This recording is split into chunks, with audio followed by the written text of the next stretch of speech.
দিবে তেল দিবে আমি কাজ করলাম কাজ করার পরে যখন উপরে ওঠা লাগে তখন আমি বেলটা লাগাই উপরে উঠে গেলাম লাইট তো দিবে থাকতে আর অসুবিধা হবে শব্দ হলেও তো তোমার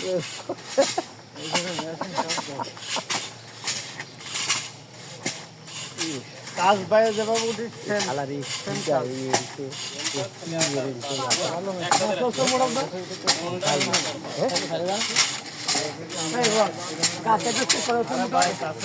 পা লড়াতে পারতেছেন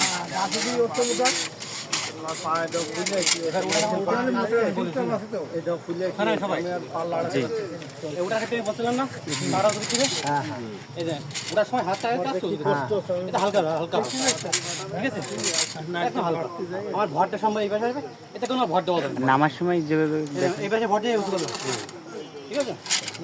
যা যেটা উঁচু করতে হবে ওটার ক্ষেত্রে হাতটা শুধু তলে দিবে তলা দিচ্ছি জি আর নামার সময় দেখছেন এবার লাভাস ক্ষেত্রে দেখছেন লাভবো না এবার আগে টাইম পাও এটা উঁচু করলে বুঝছেন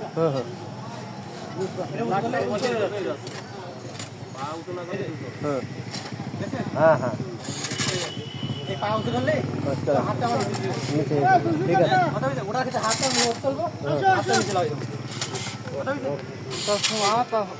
কিন্তু একবার এবার শ্বাস করা লাগবে আমরা হাঁটি না নামার সময় ডাইন পা উঁচু করবো না করলে বুঝছেন হ্যাঁ হ্যাঁ নামার সময় ডাইন পা আগে এই যে পাশে যে ফাঁক আছে না এতটুকু একটা ফাঁক রাখতে হবে ওটা এবার লাগাবার সময় বুঝছেন আমি মেশিনটার পর দিয়ে দিই এটা ছড়াবে না কিন্তু না না সব সময় দেখবেন এটা নিচে থাকবে নিচে আসলে ডাইন পা নিচে থাকবে নিচে থাকবে দেখছেন পা উঁচু করলে ভালো গ্যাপ থাকবে দেখছেন নামার সময় ডাইন পা আগে দিব তাই এই যে উঠলাম এই পা উঁচু করলে হাতটা সব নিচে দিয়ে দেবে এমন বেশি চলবে না যে পা ধাপ পড়ে যাবে এটা মাথায় রাখবো হাতে একটা ব্যালেন্স রাখবো যাতে পা উঁচু করলাম নিচু তরিকে তা না হাতের চাপ রাখলাম মানে হাতের ব্যালেন্সটা রাখলাম এই যে আবারও তো আচ্ছা ওরা ক্ষেত্রে আমি হাতটা কিন্তু বাম পা আগে দিতে ঠিক আছে আর ডাইন পা নিচে নামার সময় কিন্তু পা উঁচু করলাম জাস্ট হাতটা ফেলা দিলাম দেখছেন দেখছেন না হ্যাঁ দেখছি সহজ মানে ওঠালাম ক্ষেত্রে মেশিন করে হাতে ভয় হালকা সুপারের গাছেও তো উঠা যাবে এবার না সুপারের গাছে এই সমস্ত গাছে